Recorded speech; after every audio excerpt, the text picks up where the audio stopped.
You don't want a piece of these streets. It'll make you go bye-bye. You think you're hot but you don't want this heat. It'll make the helicopters fly by.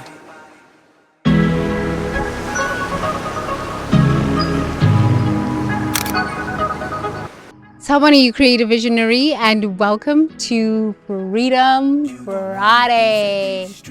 Freedom Friday, Freedom Friday, Freedom Friday.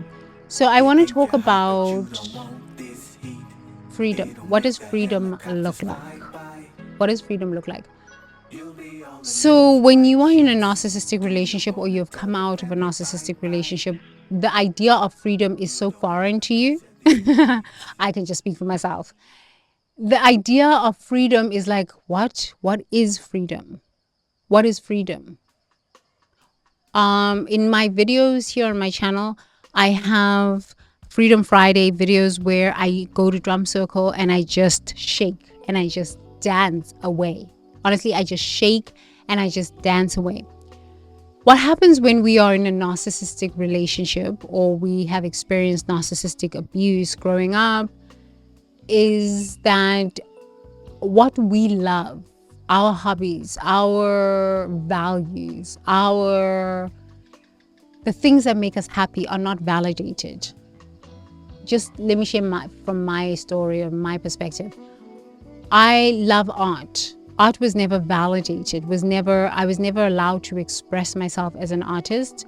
It was always mocked. Oh, you're just drawing scribblish. And I'm an abstract artist, so I like to just combine things and put things together and just make it kind of work for me. It doesn't work for everybody. It's not perfect for everybody, but it works for me. And I've had people buy my artwork and they've never complained. They've given me money for my artwork and they've just liked my artwork, put it up in their houses, because it's abstract art. But abstract art was never appreciated in my home growing up, because my parents could never understand abstract art, right? I love African dancing. I actually started African dancing when I was in Vegas, because I realized that it just shook off all of this energy that I was just holding on to. I was in a hell of a lot of pain and I was in a hell of a lot of rage. So I first started dancing at home. I just dance at home. I had this DVD that I bought and I would just dance at home. And after dancing at home, I had the courage to go to drum circle, where at drum circle I could sing and I could dance at drum circle. And there was a group of people that appreciated my songs, appreciated my voice, appreciated my dancing. And it was just such a beautiful experience. And it was so validating. And every time I would come home, I would just feel so happy about being me. So when you are in a narcissistic relationship, nothing that you do is ever right. Nothing that you do is ever validated. Nothing that you do is ever appreciated. Because narcissistic parents just keep wanting more and more and more and more and more out of you. They don't actually understand that you're a human being. You're just an extension of them and have to do what they want you to do so that they can validate their own needs, their own stories, their own traumas, and their own sadnesses. Okay. So I had to literally be estranged from my family to start discovering what it is that I liked. Because I left home when I was 17 and I started discovering what it is that I liked. I started reading books. I started going to Krishna temples in Johannesburg, started learning about Buddhism. Actually, not a lot I started learning more about Buddhism in America. But I started exploring a lot more of what it is that I like. Who am I? What am I here to do? When I moved to America, then I just started going to Hindu temples. I started going to Buddhist temples. I was still in a church, started going to hip hop dance classes. I just started exploring myself and I was like, wow, this is so amazing to know that there's so many aspects of myself that I can just explore and just enjoy and just be like, wow, I didn't know that I like that. I didn't know that I like this kind of food. I didn't know that I like this. I didn't know that I like that. I didn't know that I like that. The more I explored myself, the more I came into myself. Then I allowed my younger sister to come and live with me from South Africa. And she truly is on demon time. She's the one that has tried to kill me. truly on demon time. And the longer I allowed her to stay in my home, the longer I allowed her to stay in my life, the more I shut down. My art was no longer important. I stopped doing my artwork. I used to in America, I like to do, I can't remember what it's called, but it's like putting collages. I loved doing collages. I love painting my rooms. Like my office was pink, painted all pink.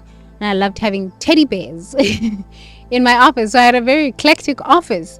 And I just loved doing all of that stuff. And I liked collecting art. And I liked, just doing my own thing, eating my vegan food, sometimes not eating vegan food, sometimes going to yoga, sometimes going to kickboxing. I stopped doing all of that because nothing was ever, it's like the put downs.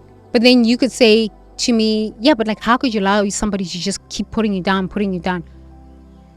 I don't usually stay in dysfunctional relationships, not very long, because I was almost killed when I was 17 years old, being in a dysfunctional relationship with a man.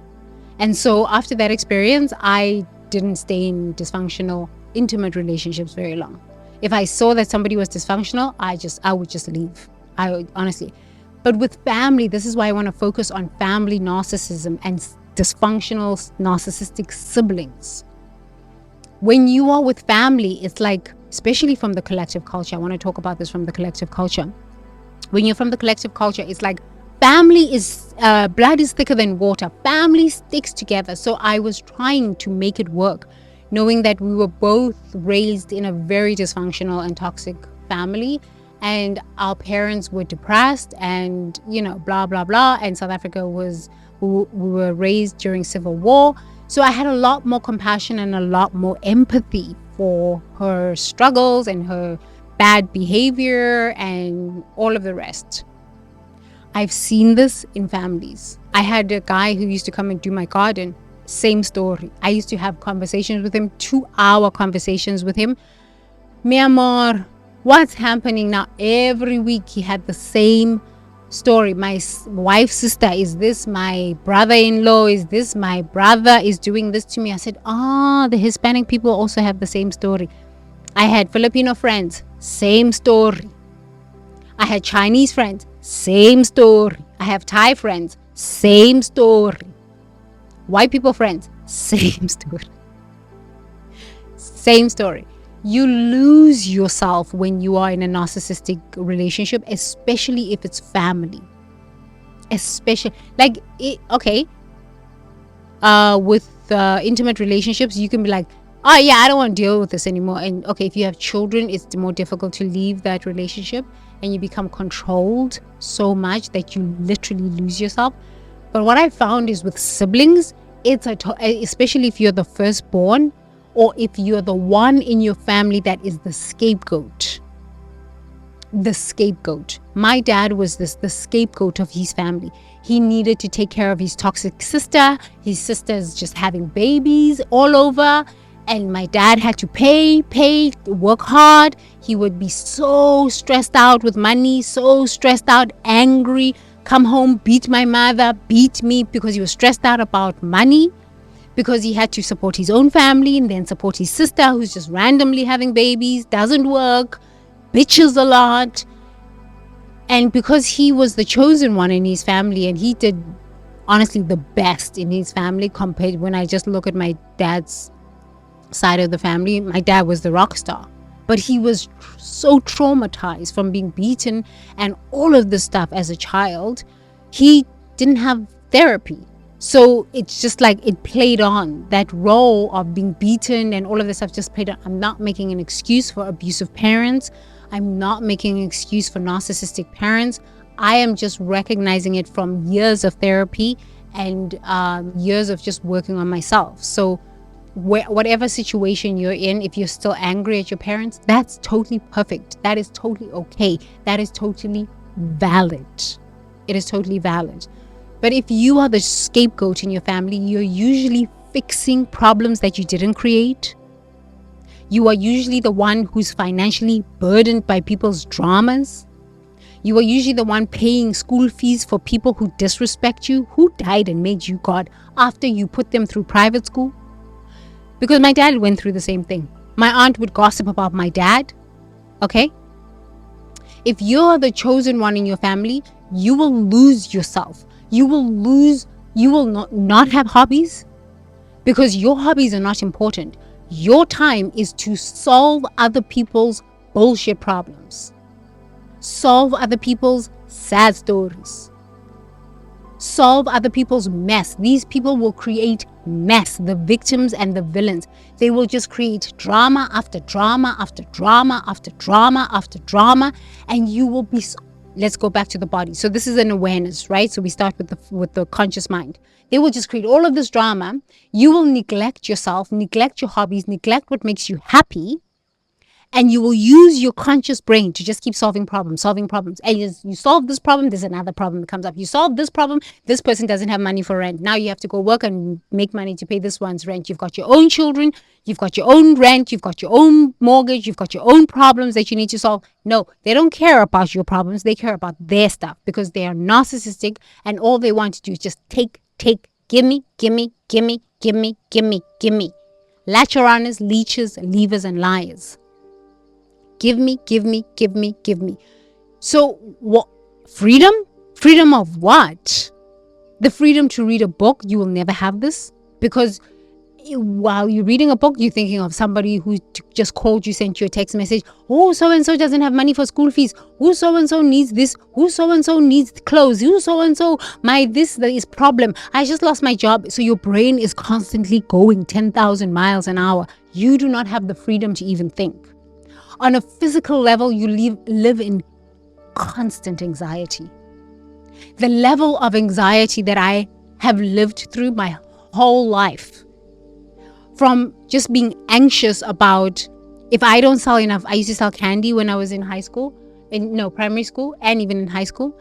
If I didn't sell enough candy, sometimes there wouldn't be enough money for petrol for my dad to pick me up from school, and I'd have to give him money for petrol from my own candy that I sold. I had my own business, so that he could drive us home. The car would just stop on the road. So during the week, I had anxiety. Weekends, I had anxiety that if I didn't save up enough money from selling my candy, my mother wouldn't have money to buy bread and milk and tea so that we could eat, because she never worked. Well, she did work, but she quit her job, and she became a housewife. But she was bitter about being a housewife. So I had constant anxiety of just I started selling candy when I was 8 years old. 8 years old. This is when my drama started. But my dad was dealing with this drama from his sisters and his brothers, who were just busy having children they couldn't take care of, and just narcissism. And he was so stressed out. And this is how generational trauma happens, right? So then he passed that on to me as the firstborn in the family. Now I had to be responsible for taking care of my own stuff, my toiletries, my own stuff, making sure that sometimes when he needs money for gas, I have enough money from my own candy sales to give him money for gas, making sure that I would give my mother money to buy meat, to buy vegetables, sometimes to buy milk, to buy bread. My needs were what? You have needs? Not my problem, not important, not my business. My needs must be met first. You live in this house. You have no agency, because you are an extension of me. My mother always used to say, I brought you into this world, I'll take you out. I am your mother, you give me everything. So what freedom is this? The anxiety I've lived through my whole life, it is literally in the past maybe 2 years that I've worked through that anxiety. That's why I'm saying, when you come from a narcissistic, abusive home, you have unconscious anxiety that is sitting in your body. It's just sitting in your body. It is sitting in your body. It is memories and memories and memories. The more I practice tree therapy, the more these memories surface, the more I can feel the anxiety on some part of my body, or the guilt or the shame in some part of my body. And I'm just like, I love you so much. I love you so much. I'm so sorry, my inner child. I'm so sorry. I didn't know what was going on. I'm so sorry. I used to smoke to calm down my anxiety. I would drink to calm down my anxiety. And this is anxiety that had nothing to do with me. This is anxiety from parents who couldn't take care of their children and would pass on the responsibility of taking care of their children to me. I remember when I was working in a call center, my first call center job, I was selling stock market trading programs. My dad would come to my job, punch me out, take my paycheck so that he could go and pay my siblings' private school education. I have no high school diploma at this moment. I am working a call center job. My siblings are in a private school. My dad would come, take my money at the end of the month that I got paid so that he could put my siblings through private school education. The anxiety I lived through, money anxiety, no. I understand money anxiety because I started living money anxiety at 8 years old. So when I say Freedom Friday, and I say, honestly, I am here to share with you that you can get out of this anxiety, money anxiety, bodily anxiety, relationship anxiety. I am living proof. The way I have helped myself get out of all of these anxieties is through acupuncture. And you can do self-acupuncture. You don't need to go to an acupuncture therapist or an acupuncture doctor. For anxiety, I usually just press here. Like there's a point here in between the thumb and this finger. Just point. Press. And just breathe. May I be happy. May I be peaceful. May I be liberated from all ignorance. May I be liberated from all suffering. So the more you just press there and just keep breathing and just breathing, as you keep saying this mantra, may I be happy, may I be peaceful, may I be liberated from all ignorance, may I be liberated from all suffering. It works on the meridians, your literal body.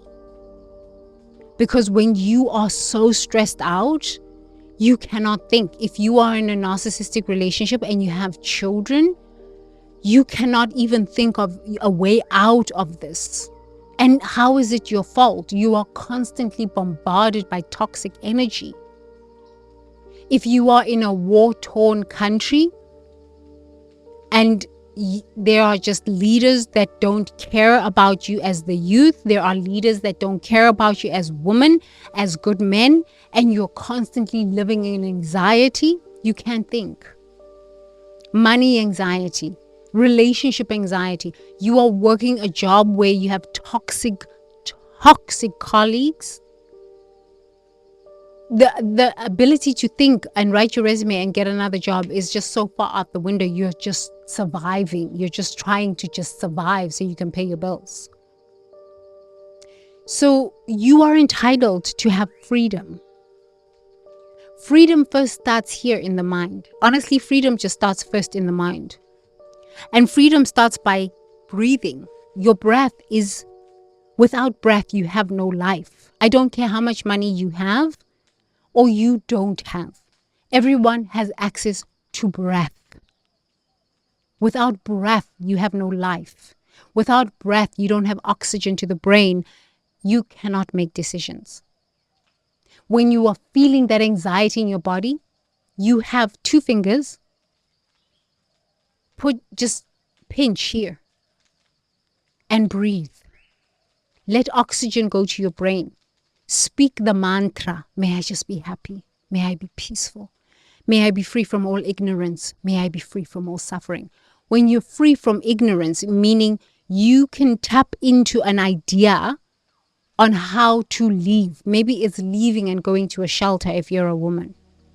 If you're a man, maybe it's just saying, you know what? I don't care anymore. Whatever it must be, it must be. If I must go live with my friends, I must go live with my friends. If I must just pack up my bags and leave everything behind, I must do what I need to do. But the more I've practiced this, the more I've tapped into this idea that I am allowed to be free. Free from abuse. I am allowed to love myself enough to be free from toxicity. I didn't even have that concept in my mind. I knew with intimate relationships that I don't want to be beaten. I don't want to be with men who are raping me. I don't want to be with men who speak down to me. But with my family, that was a whole different story, because we have this idea that family is supposed to be there for you. Family is supposed to support you. You never should be estranged, especially if you come from the collective culture. But these people are killing me. These people cause me so much anxiety. I can't think. The more I did the breath work, the more I did the acupuncture, the more this idea came to me of, I am allowed to be free. I am allowed to live in peace. I am worthy of living in peace. Why is it that I am the only one on planet Earth that is not allowed to live in peace? The more I kept asking myself these questions, I said, but like, why am I not allowed to live in peace? Why am I not allowed to achieve stuff by myself without having to share everything or give away everything? I am allowed to be successful and retain my success and enjoy my success. I am allowed to sleep without worrying about who's got problems. I didn't create these problems. They have nothing to do with me. I'm sitting in my own house, reading my book, chanting, meditating, going to bed, doing my forgiveness work. Why am I involved in other people's dramas? It took time. It took time, but you are deserving of freedom. Whether you are in a narcissistic relationship, whether you've come out of a narcissistic relationship and you're dealing with the shame, you're dealing with the insane amounts of guilt, because it's the guilt that's going to get you. It is the guilt that will get you hoovered back. It is the guilt. It is the sadness and the loneliness. But once I was okay with just practicing this, just pushing here and just breathing 5 minutes, 10 minutes, my brain started having new ideas. You are allowed to be free. You are allowed to wake up happy.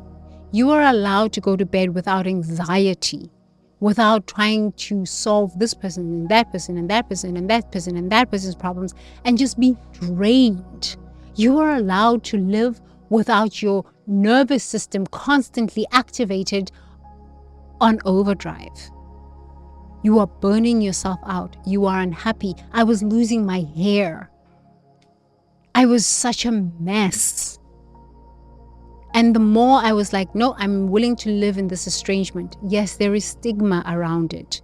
Yes, people shame me. Yes, people look at me like I'm crazy. Yes, people gossip about me. Yes, people call me all sorts of names. But honestly, I know the joy I feel inside. I know the peace I feel inside. I no longer have unnecessary anxiety, because freedom is my divine right. Freedom is my divine right. And estrangement is not necessarily possible for everyone. Not all of us can be estranged. But if you are estranged and you've gotten to that point and you might even be lonely, just spend that time instead of wallowing in the sadness. Allow the sadness to come. It's a part of the experience. But instead of spending all of your time sad, contemplating whether you should go back and being hoovered in and out of these relationships, spend most of your time alone practicing just breathing, getting out of your anxiety. It's just so simple. Just sit there and breathe. The more you can give yourself the opportunity to live in a state of, I am allowed to be happy. What? I'm allowed to go to bed without anxiety. I am allowed to feel good. Huh? I'm allowed to be free. What? That is a novel concept. The more you are willing to give yourself permission without shaming yourself, and even if the guilt does show up, even if the shame does show up, even if the sadness just shows up, being okay with it and saying, okay, right now I'm sad. Right now I feel so overwhelmed with guilt.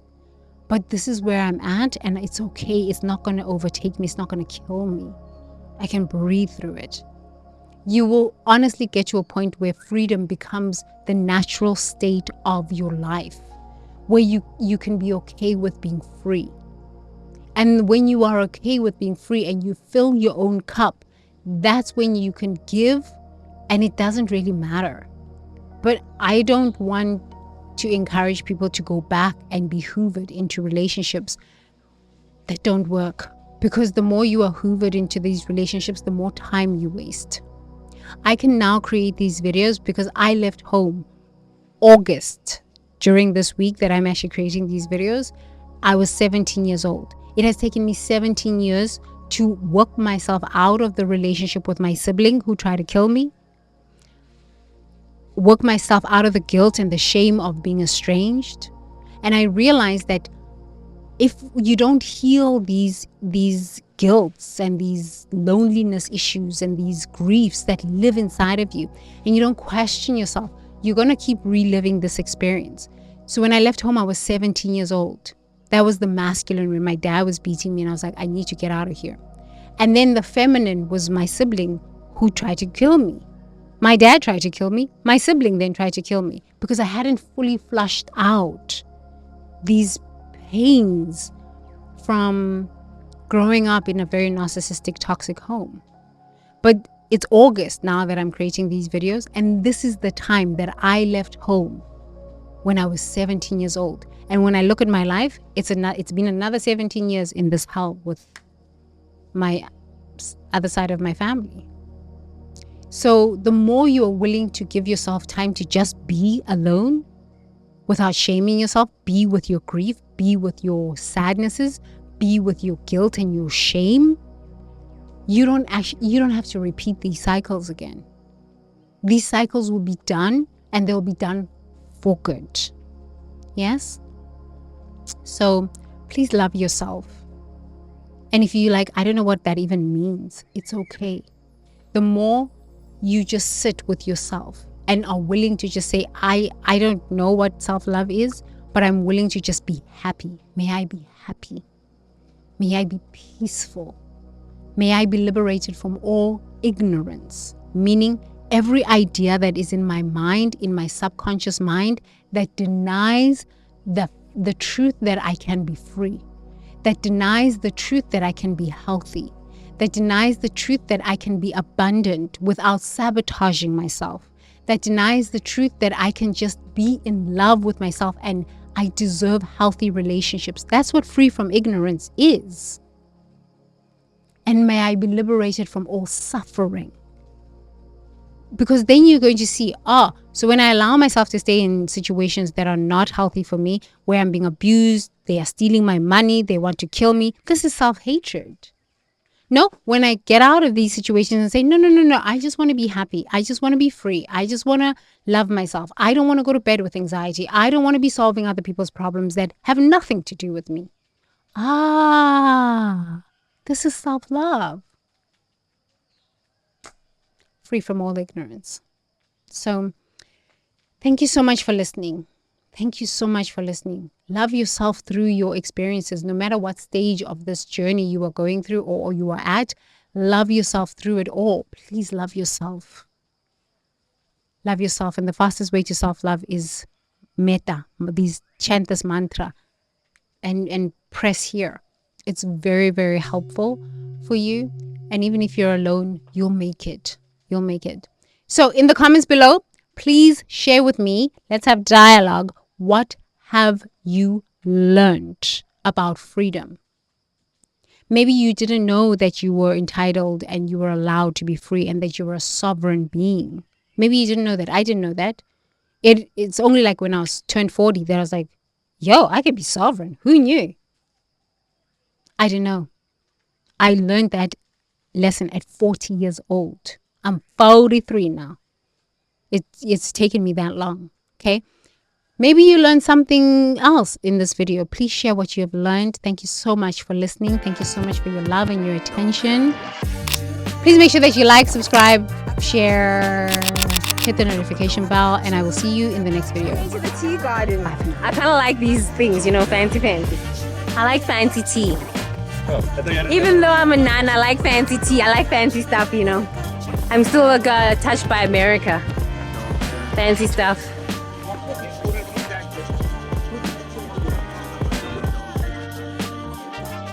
Want some ice cream? Matcha.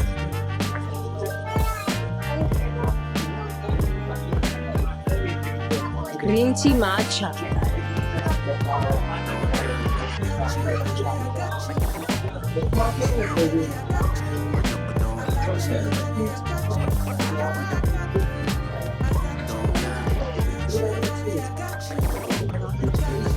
So this is the tea garden. Just walk around. Tea garden. Isn't that beautiful? Just tea.